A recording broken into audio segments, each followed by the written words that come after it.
Seringnya terjadi kasus bullying di kalangan pelajar, Kepala Dinas Pendidikan dan Kebudayaan Kabupaten Banyuasin Aminuddin akan bersosialisasi serta melaksanakan kegiatan MPLS terkait anti-bullying di sekolahan. Ini nak jangan baperan.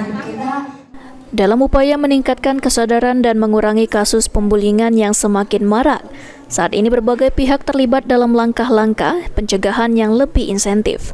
Bullying, terutama di kalangan pelajar, telah menjadi masalah yang mengkhawatirkan di daerah Banyuasin. Dalam beberapa bulan terakhir, kasus pembulingan melibatkan siswa sekolah, baik di lingkungan fisik maupun daring, telah meningkat tajam. Meningkatnya insiden pembulingan di berbagai wilayah, termasuk di Kabupaten Banyuasin ini, merusak perkembangan mental dan emosional anak-anak remaja serta siswa sekolah. Menurut Kepala Dinas Pendidikan dan Kebudayaan Kabupaten Banyuasin, Aminuddin menjelaskan, dirinya sangat konsen dengan sosialisasi terkait anti-bullying di sekolah.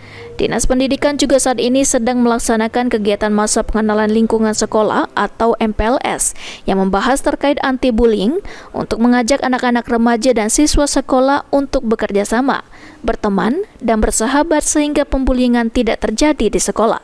Dari Dinas Pendidikan dan Kebudayaan Banyuasin sangat konsen dengan sosialisasi terkait dengan anti-bullying di sekolah. Termasuk saat ini sedang kita laksanakan di seluruh dinas atau tingkat melaksanakan MPLS, masa pengenalan lingkungan sekolah. Salah satu materi dari MPLS itu adalah anti-bullying. Jadi kita ajak anak-anak kita untuk selalu bekerja sama, selalu berteman, selalu bersahabat, sehingga bullying tidak terjadi di sekolah.